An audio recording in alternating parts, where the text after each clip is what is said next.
Well, hey, Seven Figure Builder family. This is Julie Baranick. I'm here with the Seven Figure Builder Show, and I'm here with my friend Ryan Hanley. Hey, Ryan. Julie, it's so good to be here. Thanks for having me. Absolutely. And you have a quite the heck of a background, and I'm excited about our talk today. But Ryan, you're a CEO and founder of Finding Peak, insurance growth coaching and consulting firm. You've got hmm a varied experience with lots of different companies, sought after keynote speaker, best-selling author, and amazing freaking podcast of Finding Peak podcast. So welcome to the show, Ryan. Oh yeah, appreciate it. And I think it's funny when if we do get into the backstory, people usually like when we start talking about the twists and turns of life and like how you get to where you are. It is I have had to learn that lesson the hard way so many times. It can be a bit overwhelming, but I'm happy to share whatever you think is going to be valuable to your audience. I'm so excited to share it. Absolutely. And I'm excited to dig in. But first and foremost, where in the world are you? Albany, New York. Technically, it's a little town called Latham, which is just north of Albany, but there's not really anywhere substantial other than Albany. So some people know Saratoga because the greatest horse track in the entire country is there. But other than that, yeah, I've lived in the general Albany area most of my life with a couple brief stints in Washington, D.C. and New York City. Nice. You are in my neck of the woods, and I love upstate New York. It's gorgeous up there. Yes, it can be. It is Yes, not it's cold. currently, but it can be. Yes, for sure. So tell us a bit about your business. I know you've had quite the winding journey, but take us through that. What brought you to where you are today? Yeah, I'll give you guys the 10,000 the 10-cent tour here because I don't know that what I'm doing currently will make as much sense unless I do that.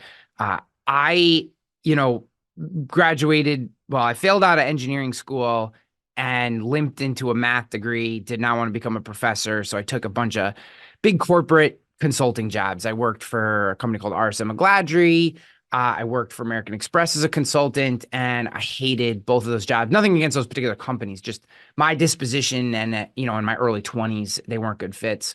And I eventually met my now, unfortunately, ex-wife, but wife at the time.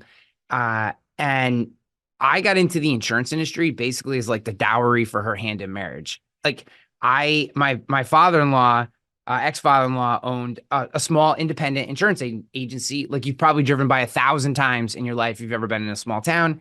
And we were at a Christmas party and he kind of taps me on the shoulder and pulls me out into like one of those offices with the wood paneling and the high leatherback chairs that like looks really nice, but is actually terribly uncomfortable and Mhm. like almost like out of a mafia movie, kind of like makes me an offer I can't refuse. He's like, "So you want to marry my daughter? I think you should come sell insurance for me." And like his son, my future brother-in-law, is like Oh my standing over his God. shoulder. I mean, it's crazy. Like when you think about like how they did this. And I had never done sales before. I had been a consultant, but you never in the sales part. I was really, my specialty was a translator for geeks. So like the really nerdy finance guys at American Express and the really nerdy accountants at RSM McGladrey, I was the guy that went with them to translate nerd to client. That's a And very valuable skill, by the way. yeah, see, I could live in both worlds. Yeah. So but I was never in sales, and I was like, I'm not loving what I'm doing. I might as well give it a try. So I did, and I was freaking terrible, like really, really, really bad.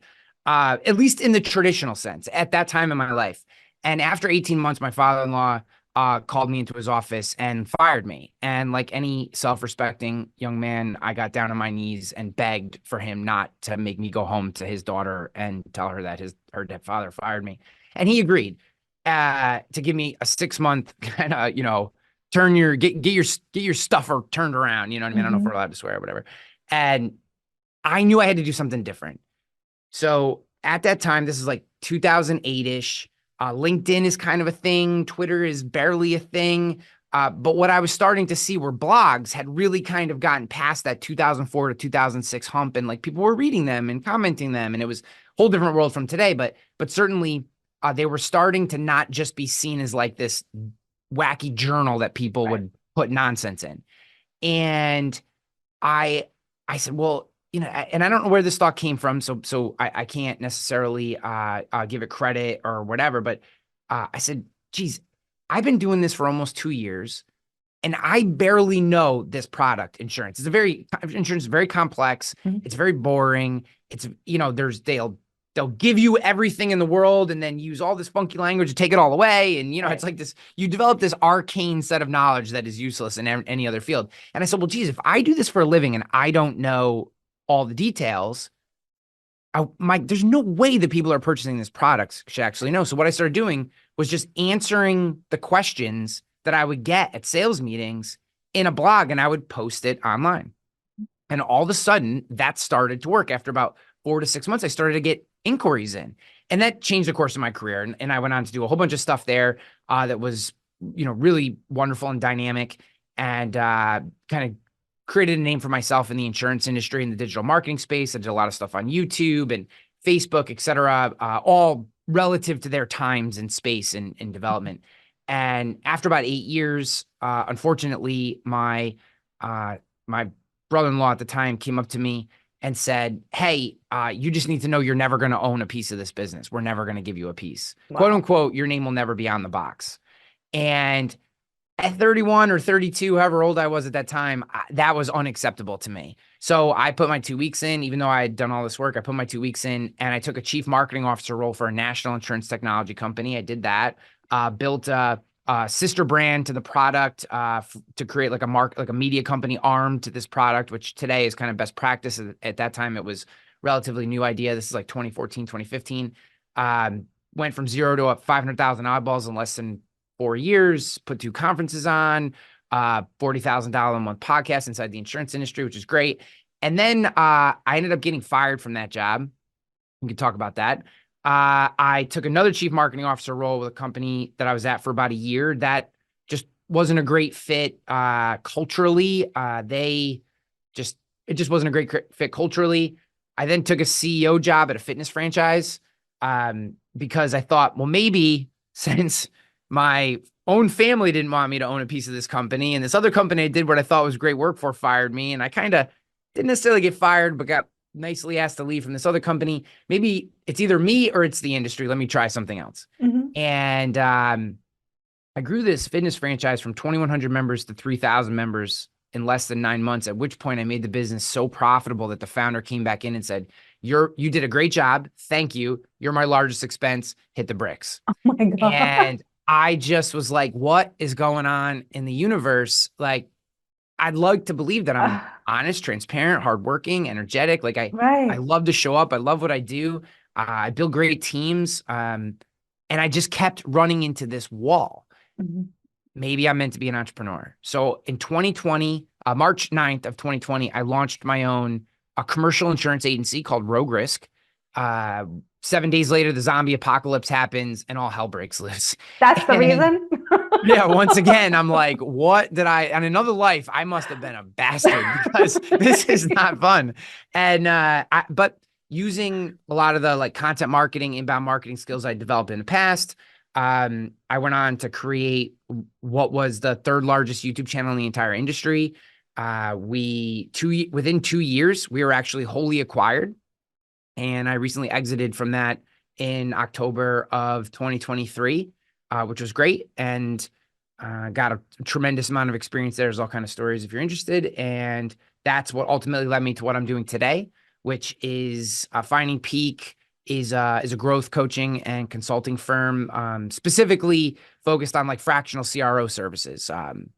We do have one client outside the insurance industry, so not specific to the insurance industry, but certainly that's where the vast majority of my expertise is and where most of my clients are. That's one heck of a journey. And I thought mine was a winding path, but I think you might have me beat.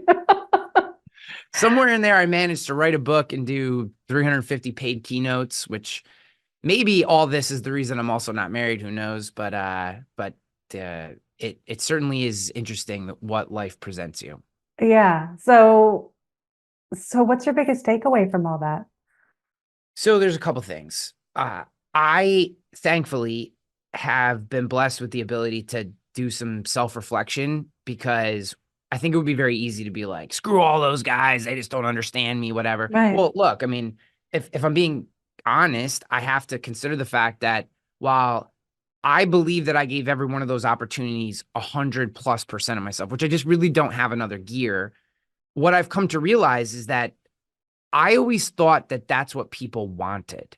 And Mhm. I think something that entrepreneurial individuals, whether you're an intrapreneur, an entrepreneur, et cetera, let's just call it highly ambitious people. We tend to believe everyone is highly ambitious Mhm. and that what they want is to be surrounded by other people who are highly ambitious.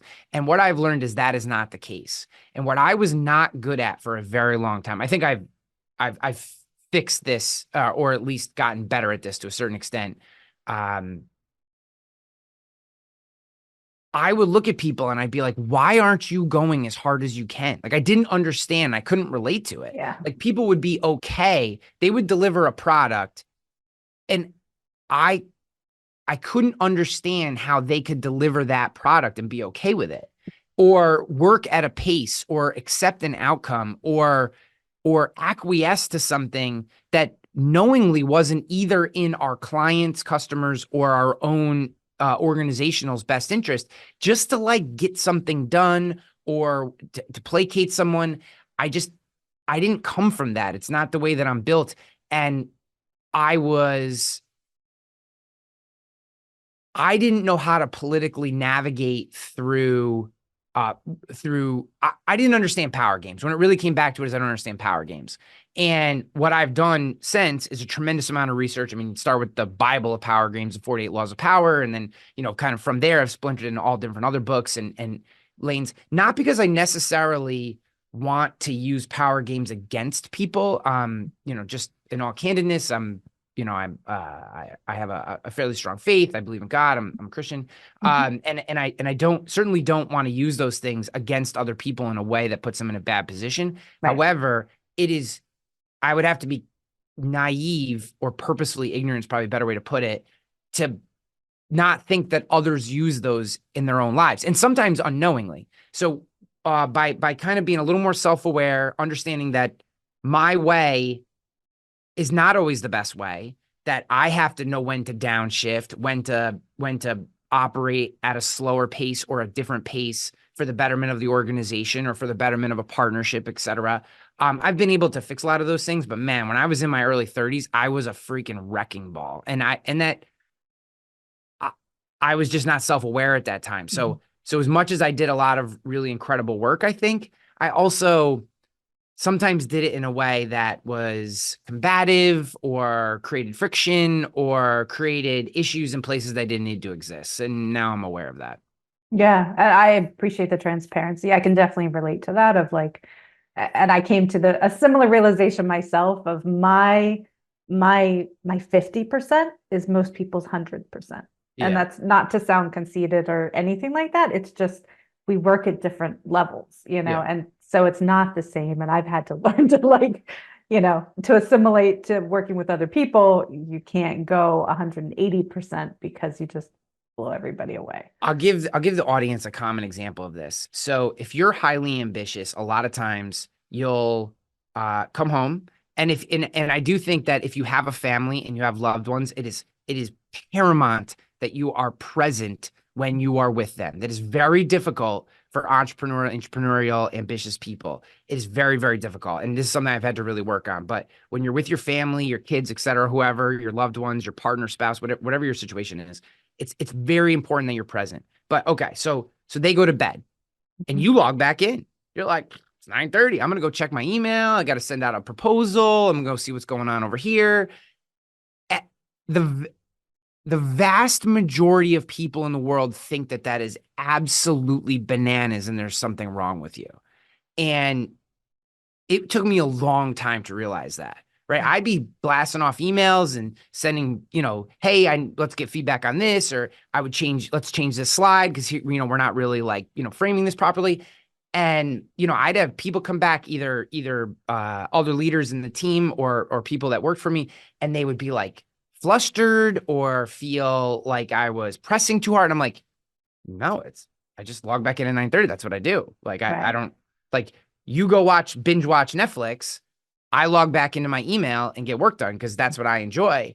And I think that to be more successful and more relatable to the people that you're working with, it is important to put caveats on things. Like I would start putting in emails. I do not expect you to respond to this, but I just want to capture it because my mind is Right. spinning or Hmm. whatever. And in that way, you start to let people know, hey, I'm not putting my work way on Right. you. I'm allowing you to be who you are, but I kind of need to be who I am, which is I like to log, maybe it's 5 a.m., maybe it's 9:30, whatever.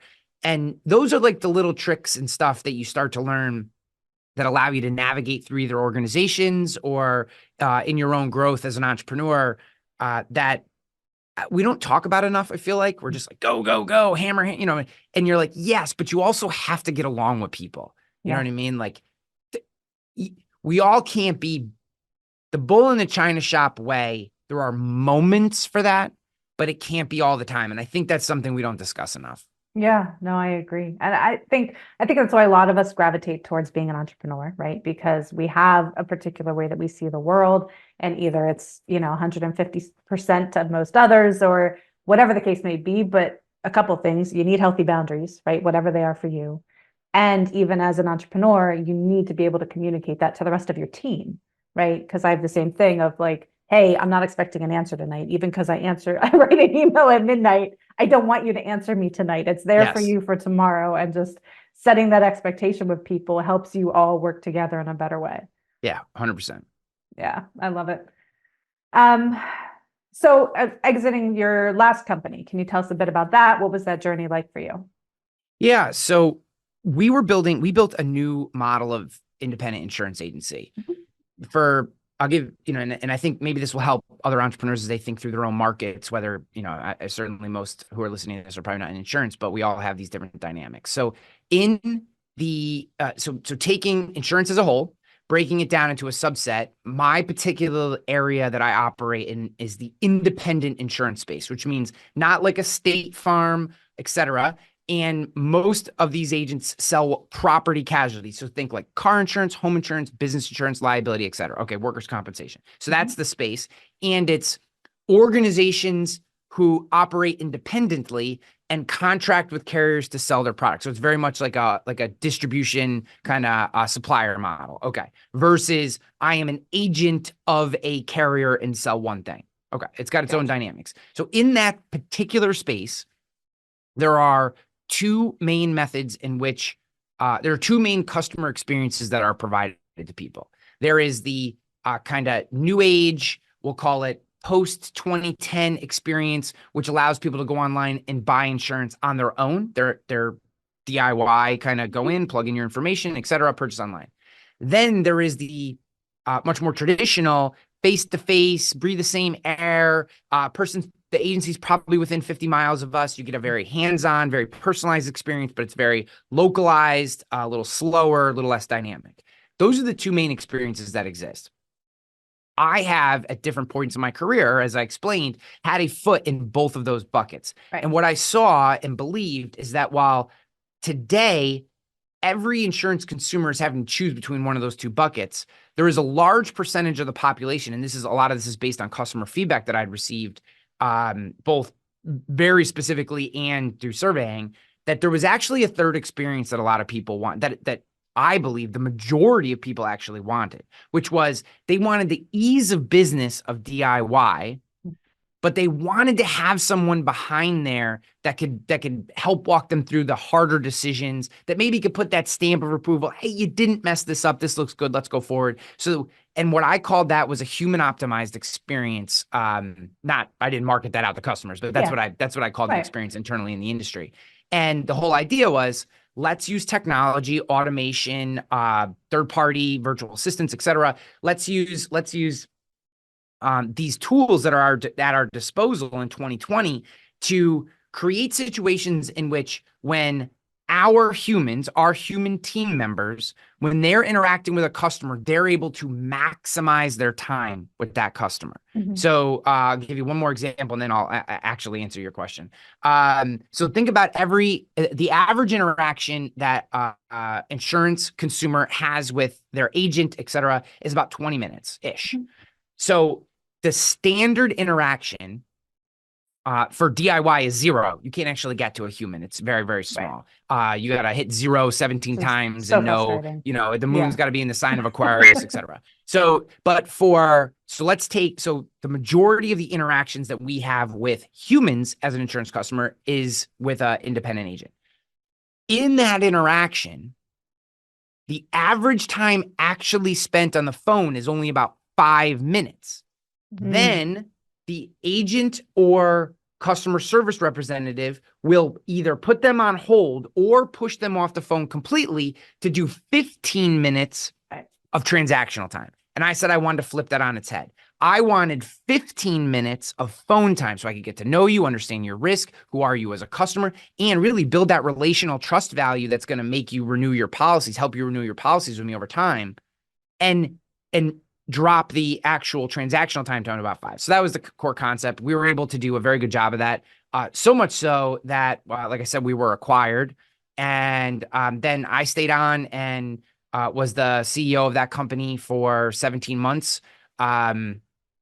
And for a whole bunch of reasons, we decided to early exit about 3 months early in October. That was an interesting experience. One of the things that I learned from that experience, and this is something just for any entrepreneurs who haven't exited a company in the past, I had had a small exit previously, but it wasn't with a company, with a PE company. And what I learned was that what was very interesting to me were the dynamics of accounting and the decisions that were made around accounting when you are owned by a PE company, and the obligations that are on them to their investors. So, there is an entirely different way of packaging up your company when you sell to, say, a PE company versus when you take venture investment versus a private sale versus, maybe like selling internally or building in like an ESOP or something. So being very cognizant of who your buyer is, et cetera, or who your owner is, and understanding that once you sell your business, you cannot build it exactly the way you want anymore. You have to morph what you're building to meet the needs of the new ownership. Right. And that was a really interesting, although I think successful and dynamic experience. I learned a lot of interesting things about EBITDA during that time, and how Yes, many for times you can sure. actually say EBITDA in a presentation. I found that very interesting. I'm sure. And that sounds like quite the learning experience through all of it, of all the different levels. But I do love, just real quick, back to your flip and your model, that it just strikes me that insurance for me is like 100% trust, Yeah. right? On so many levels of, I don't know the options that you're checking off for me. You're making assumptions for me and my livelihood, right? There's trusting your judgment. There's coming back to the human element, to connecting to people, to sticking with you. Like, everything for me around it is just building that Yeah. trust. So I love that that's, the core of what you guys did. So I'll tell you, I'm sorry, just to build off that. Mhm. So we created a proprietary sales model that I call the one call close system. And I'm not the best at naming things, although I do think Rogue was an incredible name, but most of the time I'm terrible at naming things.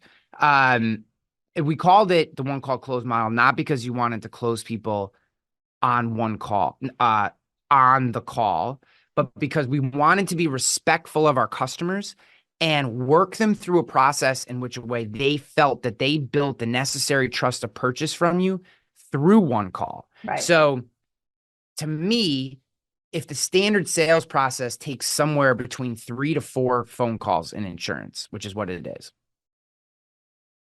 to me, that's disrespectful.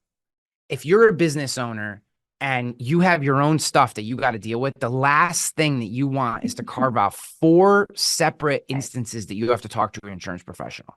So what I taught my team in the system that we perfected was around the idea that, and I think this goes for all industries, not just insurance, but obviously that's what I was in at the time. We did a lot of this stuff. A lot of this is how we were able to grow the fitness business as fast as we were as well. Yeah. But the idea was, if I walk you through this process, which I'm happy to explain to you if you're interested, but by the end, right, you will be done shopping. You will have found Right. your person who's going to help you.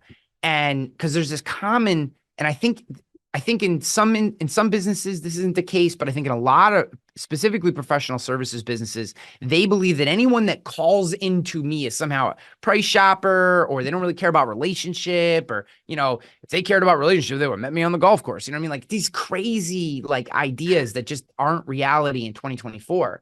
And you know, so I said, no, these are real people. They Yeah. just have a problem that needs to be solved. So let's figure out what their problem is and and actually listen to them. So a lot of it is it's a mashup of like Chris Voss and some other stuff.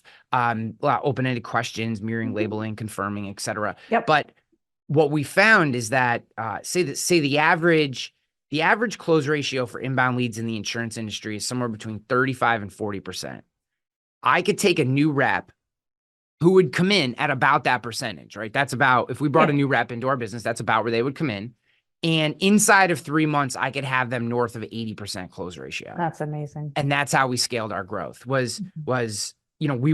we were very good at inbound marketing, but I'm not going to say we were the best ever. Mhm. But what we were the absolute best at was taking the opportunities that we had, and we were closing twice the opportunities that our best competitors were.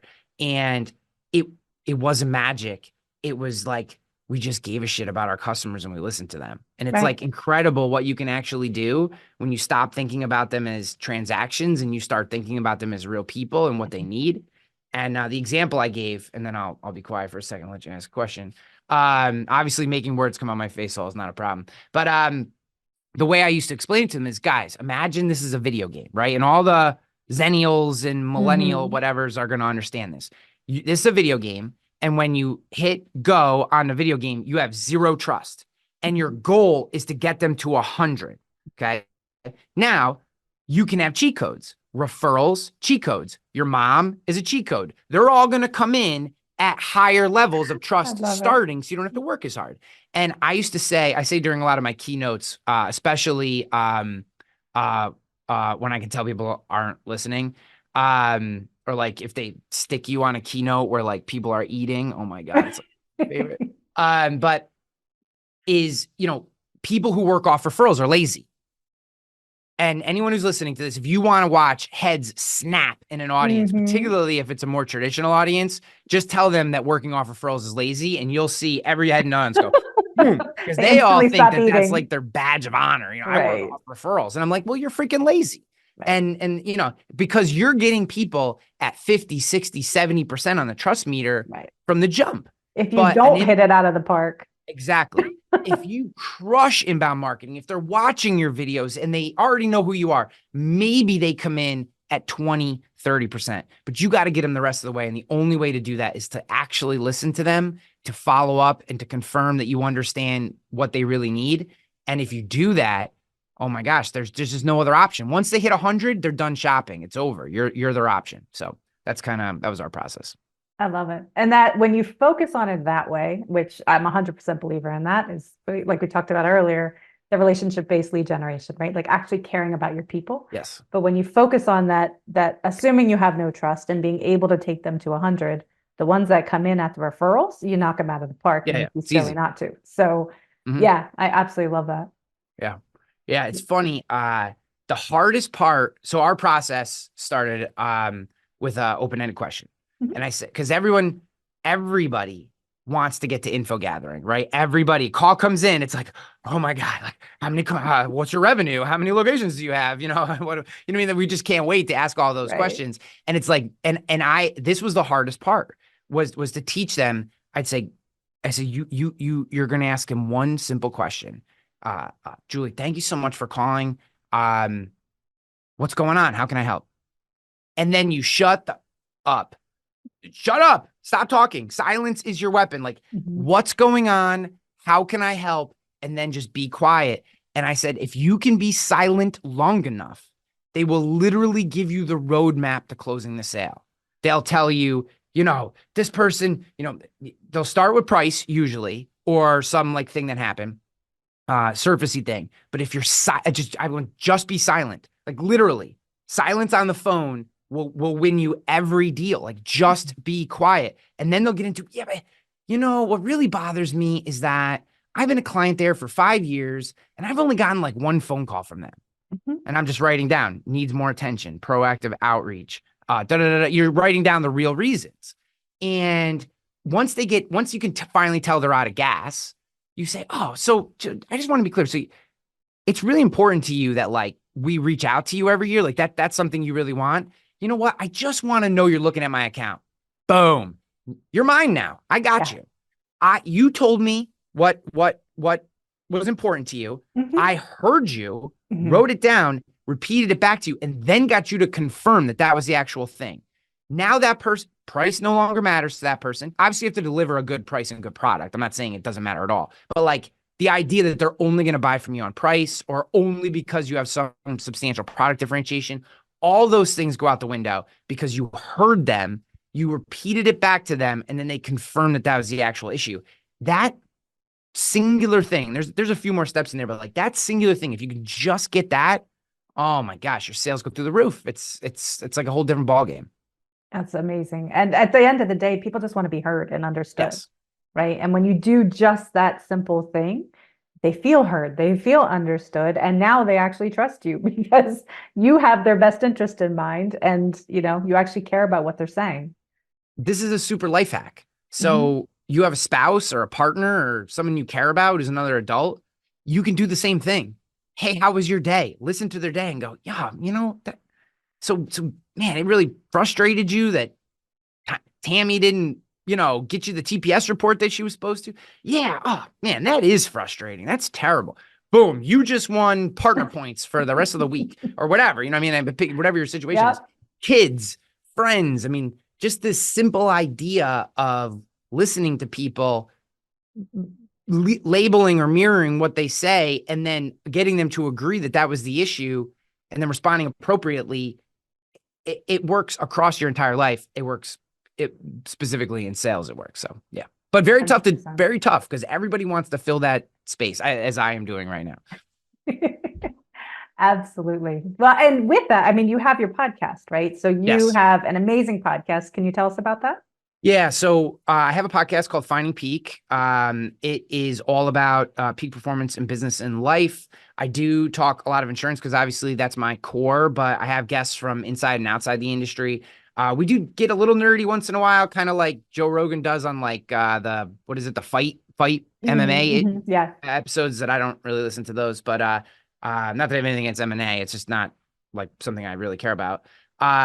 So those episodes are a little geeky, but I think that, you know, sometimes I feel like we all over index a little too much on the nerdiness of our particular industry and we forget how much we can learn from outside it. So I try to bring in people from all different avenues of business, of life, of personal development, relationship stuff, finance stuff, and just figure out like, what are the things that we're supposed to know? I mean, I had Brian Keating on, who's a physicist, and he's actually got really popular. He was on. He's been on a couple of really big podcasts, and he has like a really cool YouTube show now where he talks about like the stars and shit.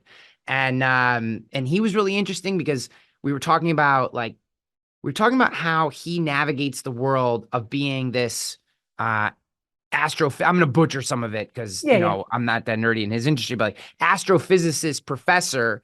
Uh, and he's also now like a celebrity in that space. Like people want him to come on TV shows and podcasts to talk about different things that happen and the universe and black holes and stuff. And I'm like, how do you navigate this world of being both? You have a day job, like you're a professional, and you now have a personality and a brand. And we talked a lot about that, and I thought that was very translational. So I find just the more conversations you can have with people, the more little insights and nuggets you can take. I try to learn from everybody, even people that I disagree with. Even people who philosophically I think are bananas. There's a reason why they achieved the success that they have, and I think that if we shut our mind off to them, and we don't try to at least understand, even if we don't necessarily agree with their outcome, like their what their takeaways are, it doesn't mean that the thought process they're using is wrong. It just means maybe their value structure is a little different, or their upbringing was different, or their framing is different. And all those things are perfectly fine.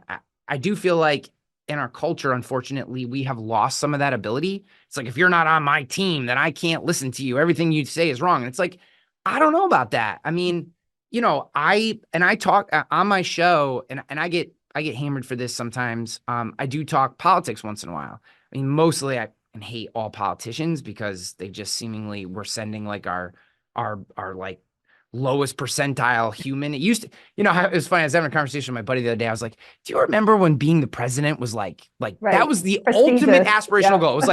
It was like Michael Jordan, like you wanted to be like the best NBA guy, or you wanted to be the president. Like as a dude, those are the two best goals. And I'm not sure what it is for women. I'm sure there was some equivalent, but also for women, it was like president and whatever the equivalent was Right. for ladies. And maybe it was Michael Jordan. And like today, you're like, I wouldn't wish the presidency on my worst enemy. I Like, know. I called a buddy of mine. He lives in Buffalo, and he's just smart. And I hope this doesn't turn anyone off, but I'm like a registered Republican. He's a registered Democrat. We're good buddies. Mhm. And I just said, bro, like, you need to run for office. Like, you're just, I just usually he's reasonable, whatever. Like, I was like, dude, and he's kind of in that space a little bit. And I just said, man, like, we need you. Like, we need people Right. like you. And he goes, do you know what that would do to my life? He goes, even if I wanted it, it would destroy my life. And I'm like,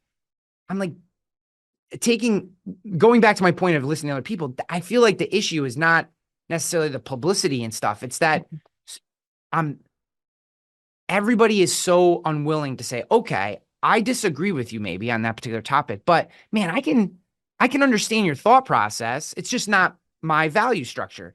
And we just don't think that way. And I think we can bring it all the way back to business and say, okay, someone maybe is a crazy maniac, bull in a china shop leader, but they get things done. Right. Maybe not in the way you want to get them done. Maybe you would like your employees and team members to have a better experience working there than maybe they get with that person. But what can we learn from that hard charging, bull in a china shop leader, that what are the pieces we could pick off and apply to our own leadership style or our own company that would allow us to be successful without all the sacrifices that they had to make for that, right? So I think I just try to be less judgmental of people and more just try to learn from everybody.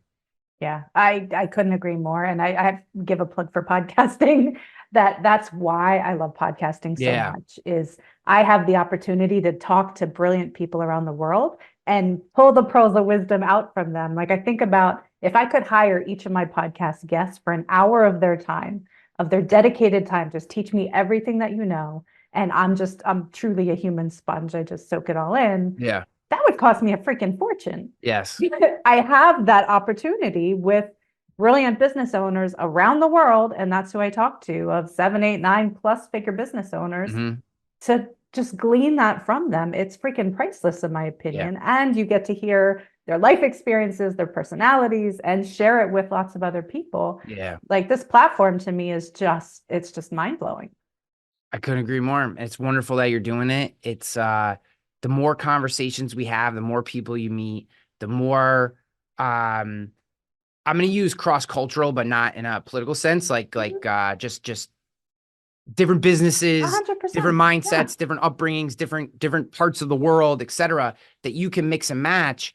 I think it opens our mind up to all the possibilities, right? Like, you're like, oh wow, they're doing, I heard this guy the other day. He was an Indian entrepreneur. And I can't remember, he was doing something in like VA tech. Mhm. And he was just talking about some algorithm he built or whatever with the way the VAs are routed and et cetera, and allowed his people, like, there's some like big piece of friction, and I don't know the VA space very well, but there was some big piece of friction in the VA space, not for the customers, but for the actual VAs themselves, like Right. how they live their lives. There's like this big piece of friction. And he was like, if we could remove this, then all of a sudden you're going to get X amount of potential increase in productivity because now these people aren't feeling this piece of friction.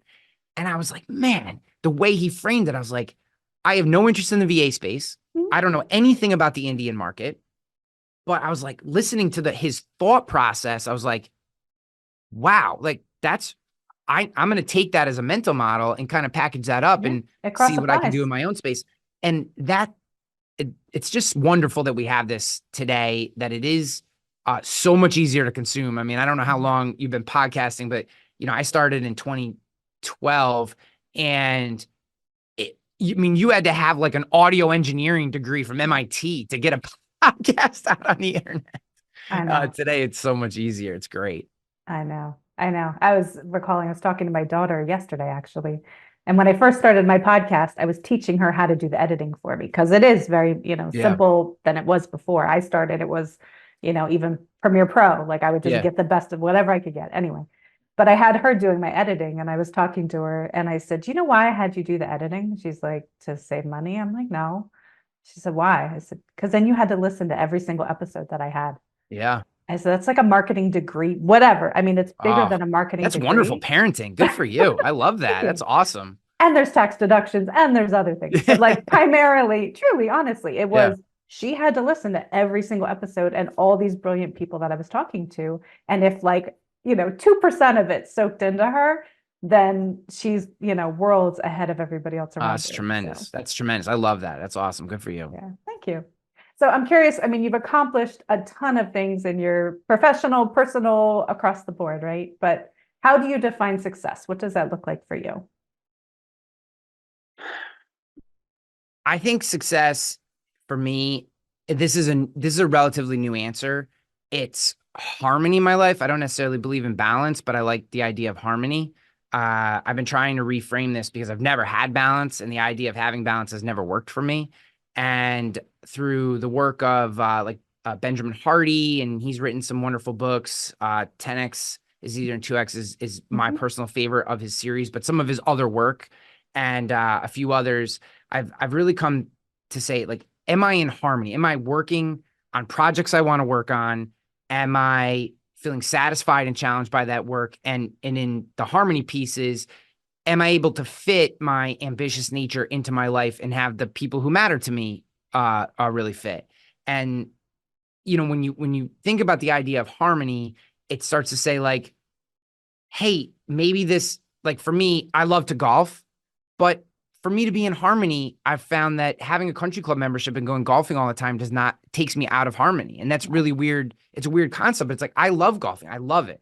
I enjoy it so much, the challenge of it, et cetera. I love being outdoors, but I've just come to find, and I've actually given up my country club membership because of this idea, is like, it doesn't, at this season in my life, it doesn't help me with harmony. So I know that's kind of an ethereal word, but when balance doesn't work, and I could put some number on it, but like that doesn't really matter either to me. Mhm. It's I want to work on the projects I want to work on with the people I want to work on them, and then in that framework, I want to have time for the people that matter, and that finding that is really success.